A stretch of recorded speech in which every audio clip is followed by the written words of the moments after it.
नमस्कार. आज अक्षय तृतीया. अक्षय तृतीया हा आपल्या हिंदू धर्मातील एक विशिष्ट सण मानला जातो.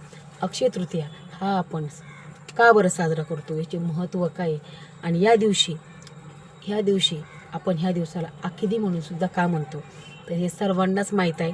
तरी पण मी या व्हिडिओमधून तुम्हाला सांगणार आहे की अक्षय तृतीया हा दिवस सगळ्यांसाठी विशेष महत्त्वाचा असतो. या दिवशी आपण कपडे, सोने, चांदी, गाडी म्हणजे आपल्याला काय खरेदी करायचं असेल ना, तर 3.5 मुहूर्तापैकी हा एक मुहूर्त आहे. ह्या दिवशी जर आपण कोणती वस्तू खरेदी केली तर त्यासाठीचा हा एकदम बेस्ट ऑफ बेस्ट शुभ मुहूर्त मानला जातो. तसेच या दिवशी भगवान विष्णूचा 6वा अवतार म्हणजे परशुरामाचा जन्म झालेला आहे, म्हणून ह्या दिवसाला परशुरामाची जयंती नक्की केली जाते. तसेच ह्या दिवशी भागीरथानं स्वर्गामधून गंगा ही पृथ्वी तलावर अवतरली होती, म्हणून विशिष्ट असे गंगा मातेला सुद्धा महत्त्व आहे. तसेच ह्या दिवशी आपण भागवत कथेचे जर पारायण ठेवलं तर विशिष्ट मानले जाते.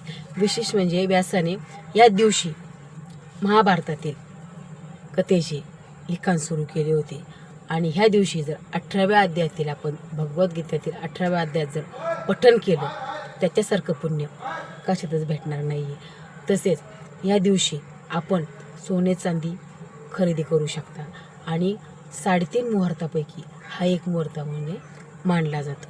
तसेच पांडव जेव्हा वनवासाला होते त्यावेळेस त्यांना अन्नाचा तुटवडा होता, म्हणून ह्या दिवशी त्यांना अक्षय असे क्षय न पावणारे पात्र दिले होते आणि त्या पात्रामुळेच त्यांचं रोजची रोजीरोटी चालत होती. म्हणजे त्याच्यामधील अन्न कधीच नाहीसं होत नव्हतं, म्हणून त्याला अक्षय पात्र असे म्हणले जाते. याच दिवशी अन्नपूर्णा मातेचा सुद्धा जन्म झालेला आहे, म्हणजे या दिवशी अन्नपूर्णा मातेची सुद्धा सेवा केली जाते.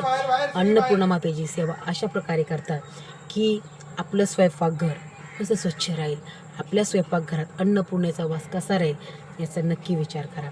तसेच या दिवशी आपण दान केल्याने आपल्याला मोठे पुण्य लागते आणि त्याचबरोबर आपण तांदूळ, कापूस जर दान केलं ना त्याचं विशेष महत्त्व असते.